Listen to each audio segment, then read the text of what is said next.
مذہبی جنونیوں کے ساتھ معاہدے تو پھر مزدوروں اور کسانوں پر تشدد کیوں؟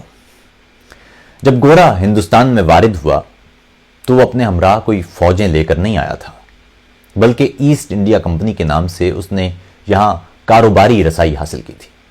سوال یہ ہے کہ یہ چند درجن انگریز یہاں اپنے قدم جمانے اور پھر 100 سال تک پورے ہندوستان کو اپنا غلام بنانے میں کامیاب کیسے ہوئے؟ جواب بہت سادہ سا ہے۔ ہمارے اپنے لوگ ہی ان بیرونی آقاؤں کے ساتھ مل گئے تھے اور اپنی زمین اور اپنے لوگوں کے مفادات ان انگریزوں کو بیچ دیے تھے۔ دھیرے دھیرے یہ ایسٹ انڈیا کمپنی اپنے قدم ہندوستان بھر پر جماتی چلی گئی اور پھر ان کی اپنی ایک فوج بن گئی جس میں قریب تمام فوجی بھی ہمارے اپنے ہی لوگ تھے۔ فرق صرف یہ تھا کہ ان لوگوں نے نوکریوں اور دیگر چھوٹے چھوٹے فائدوں کے لیے ان انگریزوں کا ساتھ دینے کے لیے ان کی دی ہوئی وردیاں پہن لیں اور ہاتھوں میں بندوق پکڑ لی۔ انگریزوں نے اپنے بازو پھیلائے، مزید پھیلائے، اور آج جس علاقے کو ہم پاکستان کہتے ہیں یہاں بھی ان کا ساتھ دینے والے ہمارے اپنے ہی تھے، جنہوں نے ان انگریزوں کا راستہ روکنے اور غلامی کی زندگی گزارنے کے بجائے نوکریوں اور چاکریوں کے لیے اپنے لوگوں کو محکوم بنانے میں ان انگریزوں کی مدد کی تھی۔ جس نے جتنی مدد کی اسے اتنی ہی مراعات، ویسے ہی انعامات ملتے چلے گئے۔ جو سب سے بڑے زمین فروش تھے وہ سب سے بڑے زمیندار، جاگیردار، سردار، خان اور چودھری بن گئے۔ ان لوگوں کو حکومت برطانیہ نے بڑی بڑی زمینیں الاٹ کی اور یہ ضمیر فروش زمینی خدا بن گئے۔ اس 100 برس کی غلامی میں ہم روح کے اندر تک غلامی قبول کر چکے تھے۔ گورا چلا گیا مگر ذہنی غلامی وہیں کی وہیں رہی، اور گوروں کے بنائے ہوئے قانون بھی۔ یہ جو سابقہ فوجی افسروں کو لمبے لمبے رقبے دیے جاتے ہیں، یہ برطانوی دور سے چلی آ رہی روایت ہے جسے آج تک تبدیل نہیں کیا جا سکا۔ فاٹا میں گورے نے قبائلیوں کو قابو میں رکھنے کے لیے FCR بنایا تھا، وہ 70 برس گزر جانے پر بھی وہیں کا وہیں ہے، اور آزادی کے بعد بھی زرعی اور زمینی اصلاحات نہ ہو سکیں۔ جو ان چودھریوں، سرداروں، جاگیرداروں اور وڈیروں سے یہ ضمیر فروشی کی زمین واپس لیں اور ان کو بانٹیں، ان میں جن کا لہو چوسا جا رہا ہے۔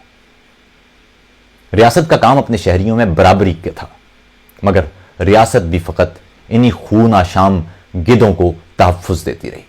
اب حالت یہ ہے کہ مذہبی جنونی اسلام آباد میں ڈیرے ڈال کر دستور کو گالیاں دیں، ریاست کی بنیادوں کو ہلا دیں، دہشت گرد تنظیموں کی بیعت کے نعرے لگائیں یا دھرنا دے کر دارالحکومت کی شہرک پر پیر رکھ دیں تو ان سے مذاکرات کیے جاتے ہیں، ان کے ساتھ بات چیت ہوتی ہے، معاہدے ہوتے ہیں اور ان میں پیسے بھی بانٹے جاتے ہیں، مگر کچھ ہی فاصلے پر قائد اعظم یونیورسٹی میں طالب علم اپنے جائز حقوق کے لیے آواز بلند کریں تو انہیں چھلنی کیا جاتا ہے۔ زمین کے سینے پر اپنا لہو پسینہ نچھاور کر کے روکھی سوکھی روٹی کھانے والے کسانوں سے زمین چھینی جاتی ہے۔ وہ احتجاج کریں تو ان پر لاٹھیاں برسائی جاتی ہیں، گولیاں داغی جاتی ہیں۔ اکاڑا کے وہ کسان کسے یاد نہیں ہوں گے جو کنٹونمنٹ کی زمین پر ٹھیکے کی رقم بڑھانے پر احتجاج کر رہے تھے، اور نتیجہ یہ نکلا کہ ان پر گولیاں داغی گئیں، اور پھر ان ہلاک ہونے والوں کی FIR تک درج نہ ہو سکی کیونکہ دوسری جانب فوج تھی۔ شاید فیض نے انہی لوگوں کے بارے میں کہا تھا، وہ جو تاریک راہوں میں مارے گئے۔ ابھی چند روز قبل چارسدہ کے علاقے میں بھی ایک زمین پر 80 برس سے کاشتکاری کرنے والے کسانوں کو بے دخل کرنے کے لیے سینکڑوں پولیس اہلکاروں کو بھیجا گیا، اور اس دوران ان کسانوں کی جانب سے شدید مزاحمت اور احتجاج دیکھنے میں آیا، اور یہ کشیدگی اب تک جاری ہے۔ معلوم نہیں ہوگا کیا۔ ان کسانوں کے لیے آواز اٹھانے والا کوئی نہیں تھا، نہ کوئی افسر، نہ کوئی سیاسی جماعت، اور نہ حکومت، نہ کوئی اور اگر کسی نے آواز اٹھائی بھی تو وہ تھی ایک ایسی جماعت جس کا ذکر تک قومی میڈیا پر دکھائی نہیں دیتا، عوامی ورکرز پارٹی۔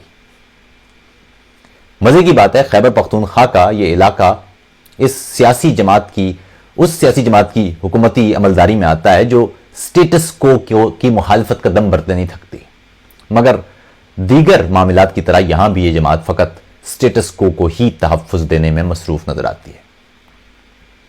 ہم نے اب تک یہی دیکھا کہ بجلی، گیس، پانی، صحت، مہنگائی اور دہشت گردی کے خلاف پرامن احتجاج کرنے والوں پر ریاستی طاقت کا بھرپور استعمال ہوا، مگر ان افراد کے جائز مطالبات کو بھی کبھی غور سے دیکھا تک نہیں گیا۔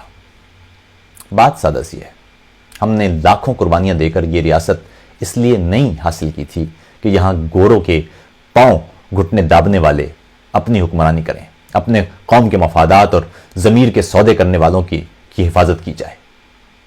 ہم نے یہ سرزمین اس لیے حاصل کی تھی کہ یہاں بسنے والے انسانوں کو مساوی حقوق اور عزت کی زندگی دے کر دنیا کے لیے بہترین مثال قائم کی جائے گی۔ اب یہ فیصلہ کرنے کا وقت ہے کہ یہ ملک کیا اس اشرافیہ کو مزید امیر بنانے کے لیے استعمال کیا جاتا رہے گا، یا اس کے بسنے والے 99% سے زائد افراد اس آزادی کا ثمر کھا پائیں گے۔ یہ آزادی ہم نے اس اشرافیہ کو آزادی سے لوٹنے کے لیے نہیں لے کے دی تھی، یہ آزادی ہم نے اپنے بچوں کے مستقبل کو محفوظ بنانے کے لیے لی تھی۔ اگر ڈنڈا بردار جتھوں سے مذاکرات ہو سکتے ہیں تو ان مزدوروں اور کسانوں سے بات چیت کیوں نہیں ہو سکتی؟ کیوں زرعی اور زمینی اصلاحات نہیں ہو سکتی؟ کیوں برطانوی دور میں چودھری، خان، وڈیر اور جاگیردار بننے والے ضمیر فروشوں سے زمین واپس نہیں لی جا سکتی اور ان غریبوں کو نہیں دی جا سکتی؟ یہ وہ سوال ہیں جنہیں بطور قوم ہمیں خود سے کرنے اور جواب تلاش کرنے کی شدید ضرورت ہے۔